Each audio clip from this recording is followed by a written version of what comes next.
The system itself consists of an OxyFlow Pro LDF box from Optical, which is the front end of the system. That's connected via a fibre optic cable to our 3D printed prototype stylus and TIM. Electronically, the LDF box is connected to the VPOC2 hardware, which waits for the tooth interface module to be correctly in contact with the tooth before starting data collection, as well as providing an audio tone to the user to say what's actually happening in terms of the data being captured, and also as uploads data or presents data to the PC for uploading. The sound tone itself is just for the prototype, such that when you're actually not looking at the hardware, you can actually work out what's going on. For a continual beep tone, you will have the box waiting for data to be collected, waiting for the circuit, the actual tooth interface circuit, to say that there's a good contact with the tooth. And once you get a constant tone, you're then measuring data. The VPOC2 hardware itself is controlled and connected to an application running on the PC. So I'll start it up now. So the application itself is a dialog screen, and also the input control panel. So I'll just run a hardware test just to make sure everything is connected correctly, hardware self-tests.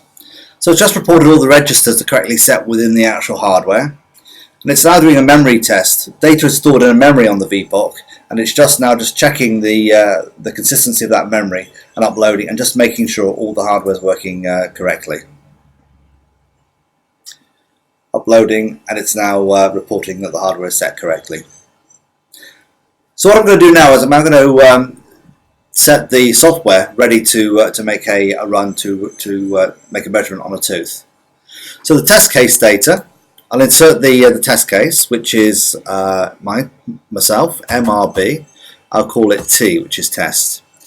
I'll insert some notes. These notes are contained within or will be stored in the database containing all the data.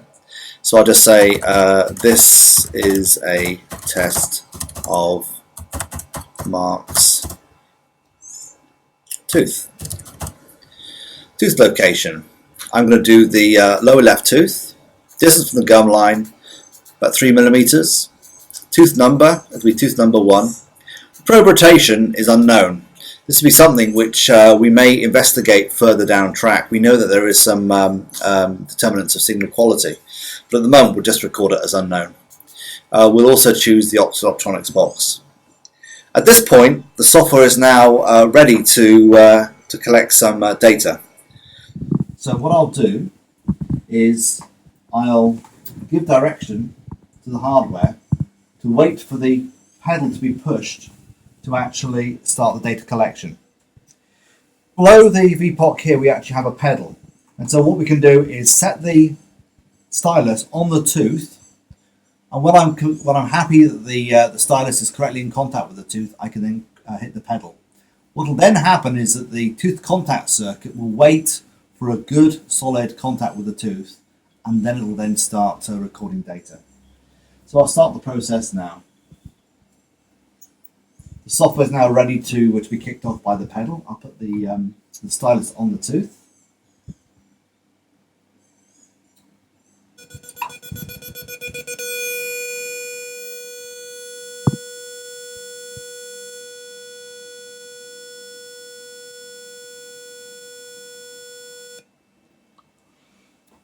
And the measurement is done. So if we now go back to the screen, we're just finalizing uploading the data.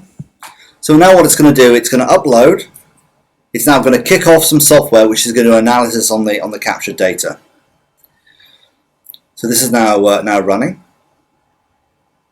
So everything is stored locally in a CSV file, and it's just popped up the results.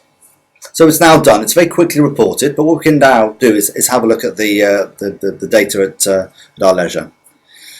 So I'll now go into the software, go into the results directory,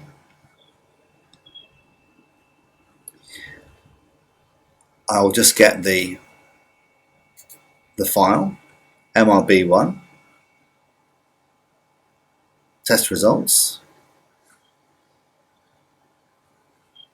These are down the bottom here. Here we go.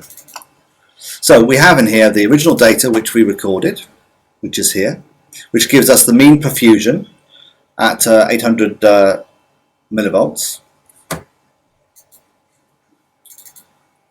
We can look at the analysis, and you can see actually a nice pulse has been recorded here, and the FFT analysis itself is reporting a very clean analysis of that signal, and it's running at 88 beats per minute.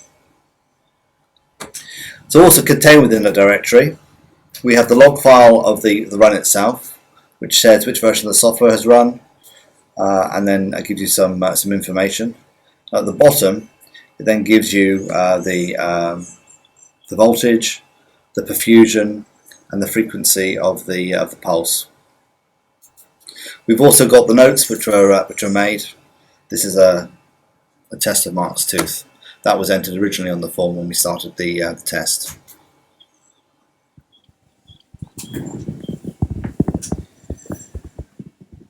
So, as you can see, data collection of tooth data using for pulp vitality testing is very easy when you use the VPOC2 system.